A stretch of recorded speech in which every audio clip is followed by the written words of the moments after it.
Views today live में आपका स्वागत है। जम्मू कश्मीर के रिटायर्ड पेंशनर पिछले कई सालों से पे एनोमली को लेकर अपनी समस्या को लेकर उजागर कर रहे हैं और डिस्क्रिमिनेशन जैसा जो है इनके साथ भेदभाव जो है किया जा रहा है और 1996 से ये भेदभाव जो है ये सहन कर रहे हैं और तब से जो है इनकी ये मांग पे एनोमली को लेकर अभी तक भी इसे रिजॉल्व नहीं किया गया है। समय समय पर इन्होंने अपनी आवाज़ को कंसर्न डिपार्टमेंट में उठाया, कंसर्न जो मिनिस्ट्री है वहाँ तक बात भी लेकर गए, लेकिन अभी तक इनके साथ जिस तरह से ये भेदभाव जैसा बर्ताव किया जा रहा है कि पे एनोमली यानी कि 1996 में जब 5th पे कमीशन इम्प्लीमेंट हुआ था तब से इनकी समस्या वैसी की वैसी है। अजीत सिंह जी हैं इस समय हमारे साथ। काफ़ी समय से संघर्ष चल रहा है आपका, लेकिन सरकार की तरफ से किसी तरह की कोई पॉजिटिव रिस्पॉन्स नहीं। सर देखिए, there are two powers, positive और नेगेटिव, दो पावरें होती हैं। तो नेगेटिव वालों ने नेगेटिव सोच रखनी है, तो पॉजिटिव वालों ने अपना काम करना है। उनको किसी से कोई लेना देना नहीं, वो अपनी धुन में चलते हैं कि भाई जब तक हमारे साथ इंसाफ नहीं होता तब तक हम एज इट इज़ इस मुद्दे को भी जिंदा रखेंगे और पब्लिकली, ब्यूरोक्रेट हूँ, पॉलिटिशियन हूँ, कंसर्निंग गवर्नमेंट को, सबको इसका बताएंगे कि भाई ये मुद्दा हमारा जिंदा है और हमारे साथ आप लोगों ने बेइंसाफ़ी की है। अब पिछली समय में आप अपने कंसर्न डिपार्टमेंट में जो भी इस मामले को टेकअप करते रहे हैं, अब नए डीजीपी साहब आए हैं, तो क्या आप दोबारा से रिप्रेजेंटेशन देंगे, अपनी इस बात को उनके सामने रखेंगे ताकि वो भी इस मामले को आगे रिजॉल्व कर सकें? सर पुराने डीजीपी जो थे दिलबाग सिंह जी, उनकी तो बात ही छोड़िए। जब हम उनके पास गए रिप्रेजेंटेशन देने के लिए, उन्होंने बोला भाई जिंदू को यहाँ कोई पूछता नहीं तो मुर्दों की क्या बात करते हैं। ये उनके कहना था, डीजी दिलबाग सिंह के अल्फाज थे। तो मैंने उनको बोला सर, उधर वहाँ पे 3-4 एमएलए एमएलसी वहाँ पे बैठे थे और उसके साथ हम 12 आदमी थे अलॉन्ग विद डेपुटेशन। तो जब मुझे ये बात उन्होंने बोली तो मुझे बहुत दुख हुआ कि भाई देखिए, ये हमारे हेड ऑफ द स्टेट जो पुलिस डिपार्टमेंट का हेड है, जैसे घर में कोई बाप होता है इस तरह का ये खानदार है हमारे घर का, तो ये आदमी ऐसे बात कर रहा है तो बहुत दुख हुआ। तो मुझे भी वो मैंने सोचा ये जो एमएलए एमएलसी साहिबान हैं ये क्या बोलेंगे कि भाई ये इधर अच्छी लीड करने आए हैं और इनको ये इसने बोला तो ये चुप करके चले गए। और डीजी साहब को भी मैं उनको रीड कर रहा था कि बॉडी लैंग्वेज से कि उनको तकब्बर था कि भाई ये छोटे मुलाजिम हैं, ये क्या करेंगे, इनको मैं दाड़ा मार के भगा दूँ। बट ही डोंट नो कि ही हैव सम एक्सपीरियंस। मैंने बोला excuse me sir, in which capacity you say us, I am not a beggar, I want my right just like other paramilitary forces। DG साहब एकदम नीले पीले बुखला गए, उनका जो बॉडी लैंग्वेज थी वो ट्यून हो गई। अब सबके सामने जो एमएलए एमएलसी साहिबान थे, अब जब बोलते ना आपसे बाप नहीं बढ़ के, यू गिव रिस्पेक्ट और टेक रिस्पेक्ट, तो फिर देन आफ्टर मैंने बोला then let them die, don't worry. मैंने बोला भाई चलिए उठिए चलते हैं हम।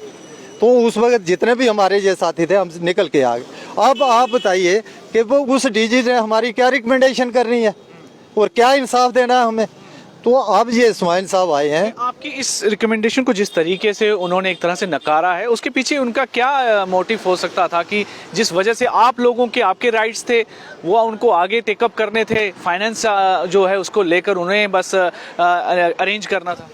सर ये तो उन्हें सिंसियरली एक पॉजिटिव सोच रखने वाला आदमी हो ना, ही नोज कि भाई मैं जो अल्फाज बोलते हैं ना, बिफोर यू स्पीक, पहले तोलो और फिर बोलो।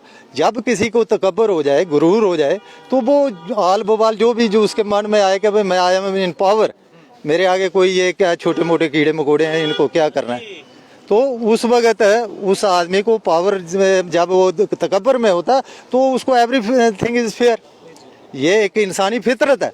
तो खैर लेट देम डाई, उसके बारे में हम अभी हम रिसेंट बात करें। हाँ, रिसेंटली जो स्वयं साहब आए हैं तो ये बहुत अच्छे हैं और इनका जो पिछला एक्सपीरियंस है बहुत काबिल तारीफ़ है। तो अभी इनकी बिजी शेड्यूल है, तो हमने 1-2 दफ़ा अप्रोच की तो उन्होंने बोला कि ये डीजी साहब को अभी टाइम नहीं है क्योंकि आपको पता है पूरी स्टेट को हैंडल करना लखनपुर से लद्दाख तक तो नॉट ए जोक, बड़ा सिस्टम है, 2-4 महीने लग जाते हैं।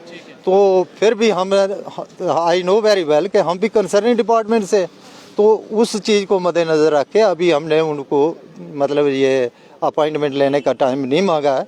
तो ऐसी कोई बात नहीं है कि सोहेल साहब का जो लेटेस्ट जो पिछला जो एक्सपीरियंस है, previous experience is very sweet और बहुत किरदार का और एक क्या बोलते हैं इंसाफ पसंद और छोटे मुलाजमों के साथ इंसाफ करने वाले ऑफिसर हैं। इनके पिछले प्रीवियस एक्सपीरियंस से हमें ये मतलब पूरा पता है। उम्मीद आपको जागी है कि आपके जो मसला है जो कितनी समय से जो है काफ़ी समय से पेंडिंग पड़ा है वो उसको शायद कहीं ना कहीं हल हो जाए। हाँ नहीं, खैर इन्होंने रिकमेंडेशन हमारी भेजनी है, आगे करना है फाइनेंस और होम डिपार्टमेंट में। ये वो डिपार्टमेंट इन्होंने हमारा जो बना के भेजना है तो वो आगे उन्होंने टेक अप करके तो वो फाइनलाइज उन्होंने करना है, इन्होंने यहाँ से रिकमेंड करना है। तो हमें उम्मीद है कि ये इन्होंने भी बहुत पॉजिटिवली हमारा इस मसले को लेंगे। ये दुनिया उम्मीदों पर जीती है और इनके प्रीवियस एक्सपीरियंस से भी हमें ये पूरा वाकिफ़ है, हम लोगों ने इनके साथ नौकरी की हुई है। एवरीबॉडी नो कि इनका करेक्टर करता, अब सूरज चढ़ा हुआ है तो इसको हम ये मत समझना कि यह चाल पलूसी कर रहे हैं या कोई चमचागिरी कर रहे हैं। सूरज चढ़ा हुआ है, इसको कोई नहीं बोल सकता ये मावस की रात है। सूरज चढ़ता है उसका प्रकाश हर आदमी को नज़र आता है, तो जब रात होती है उसको कोई नहीं बोलेगा कि ये सूरज चढ़ा। तो लिहाजा खैर ये बातें चलती रहती है, ये ह्यूमन बीइंग है, इंसानी फितरत है। उसके बाद बात दूसरी ये है कि ये जो हमारा ये अनोमली का डिस्क्रिमिनेशन हुआ है 96 से लेकर आज तक चला आ रहा है, उसमें 2 रैंकों को डिनाई किया गया, ASI और हेड कांस्टेबल, इन दोनों को इसका बेनिफिट नहीं दिया। उसके बाद 6 पे कमीशन आया, उसमें भी इसी तरह किया गया और 7th पे कमीशन में उसमें भी हमें डिनाई किया गया क्योंकि हम उस हाजत सर्विस में नहीं थे। तो लिहाजा इन तीनों के में हमें डिनाई कर दिया गया। तो उस संदर्भ में हम ये आपके माध्यम से ये कहना चाहूँगा कि हम ये प्रोटेस्ट और धरना करते हैं। और उसके बाद सेंट्रल जो